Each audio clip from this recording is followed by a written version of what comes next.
تبھی تو روایات میں آتا ہے کہ جب پتلا تیار ہو گیا، اب ملائکہ بھی معائنہ کر رہے ہیں، یہ بھی معائنہ کرنے آیا ابلیس، اور ظاہر ابلیس یہ مدرس الملائکہ تھا، یعنی فرشتوں کا بھی استاد تو ان کو درس دیتا تھا۔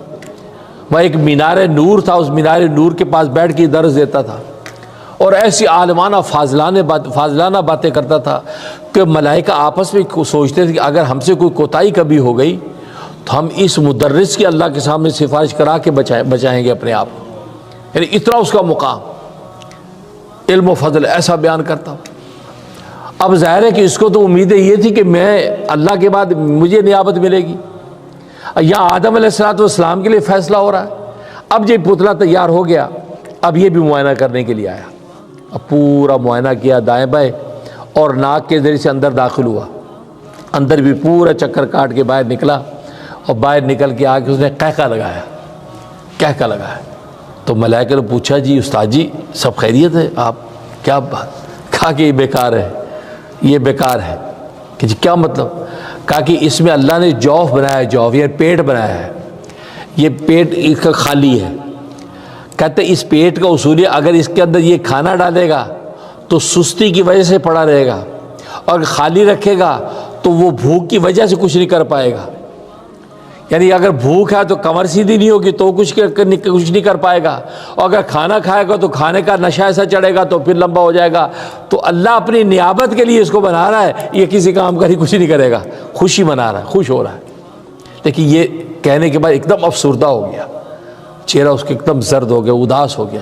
کہا کہ استاد جی خیریت، کیا سوچ رہے ہیں آپ؟ کہا کہ لیکن میں اس کے پورے بدن کے ریشے میں گھوم کے آیا ہوں، اس کی لیفٹ سائڈ پہ ایک پوٹلی تھی، پوٹلی، اس پوٹلی میں جانے کی مجھے اجازت نہیں ہوئی، باقی پورے بدن میں گھوم کے آیا ہوں، اس پوٹلی کے اندر جانے کی اجازت نہیں ہوئی، تو باقی بدن تو اس کا سارا بے کمال ہے، لیکن وہ پوٹلی میں کیا ہے؟ مجھے لگتا ہے اللہ نے سارے کمال اس پوٹلی میں رکھے ہیں۔ وہ تھا دل، وہ دل جو ہے لیفٹ سائڈ پہ، کافی وہ جو دل ہے نا پوٹلی، اس کے اندر اللہ نے لگتا ہے کو ایسے کمال رکھے ہیں جس کی وجہ سے وہ اللہ کی نیابت کا حقدار ہوگا، وہ ہے دل۔ اور آج ساری کائنات کی محنت دل پہ ہی ہے، اور یہ بات نبی پاک صلی اللہ علیہ وسلم نے 1400 سال پہلے کہہ دی، ان فی الجسد لمضغۃ، تمہارے جسم میں ایک گوشت کا لوتھڑا ہے، اذا صلحت صلح الجسد کلہ، جب وہ ٹھیک رہتا ہے پورا جسم ٹھیک رہتا ہے، وَإِذَا فَسَدَتْ فَسَدَ الْجَسَدُ كُلُّهُ، جب وہ فاسد خراب ہو جاتا ہے سارا جسم خراب ہو جاتا ہے۔ الا، خبردار کان کھول کے سن لو، وہی القلب، وہ دل ہے، دل ہے۔ تو دیکھو نبی پاک صلی اللہ علیہ وسلم نے 1400 سال پہلے بتایا، لیکن اطباء کے اندر اختلاف رہا آج تک کہ انسان کی پوری باڈی میں دل اصل یا دماغ اصل ہے، اس پر بحث ہوتی رہی، لیکن آج میڈیکل سائنس اس نتیجے پر پہنچی کہ اصل دل ہے، دماغ نہیں ہے۔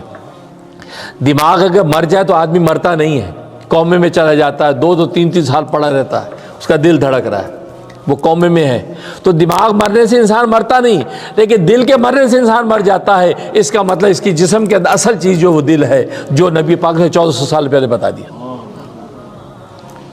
تو دل اصل ہے، دل اگر زندہ ہے تو انسان زندہ ہے، جس کو ہم کہتے ہیں ہارٹ فیل ہو گیا، جی ہارٹ فیل ہو گیا۔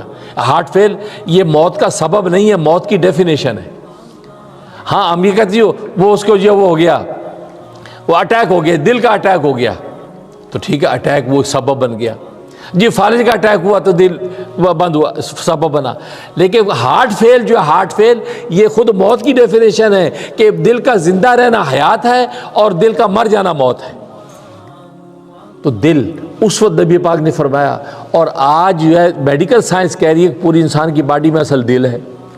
یا چھوٹے بچہ جب ماں کے پیٹ میں بھی ہوتا ہے، آپ جانتے ہیں کہ سب سے زیادہ ڈاکٹر بچے کے دل پہ ہی ہوتی ہے، دماغ پہ تو ہے ہی ہے، دل پہ ہوتی ہے، ہارٹ کتنا بنا کتنا نہیں بنا، اطلاع دیتے جی ہارٹ پورا بنا نہیں ہے، اب کیا کرنا ہے، دعا کرے بن جائے، 100 چیزیں۔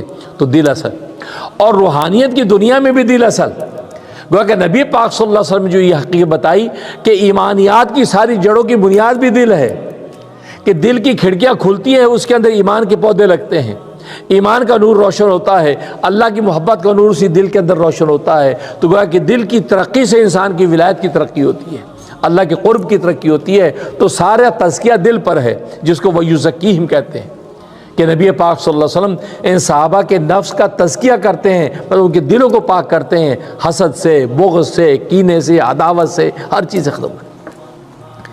تو حسد دیکھو، پہلا گناہ حسد جو اس وقت ابلیس کے اندر پیدا ہوا، آدم سے حسد کیا، حسد کی وجہ سے اس وقت کبر کا شکار ہو گیا اور اللہ سے بحث تکرار شروع کر دی، اجی آپ نے اس کو بنا دیا اپنا نائب۔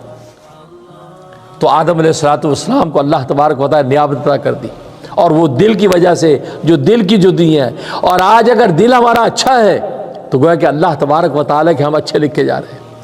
دل اگر برا ہے تو پھر ظاہر ہمارے جتنا بھی خوبصورت ہو، کتنا بھی باکمال ہو، دل اگر ہمارا برا ہے تو پھر اللہ تبارک و تعالی کی ہماری کوئی قیمت نہیں ہے۔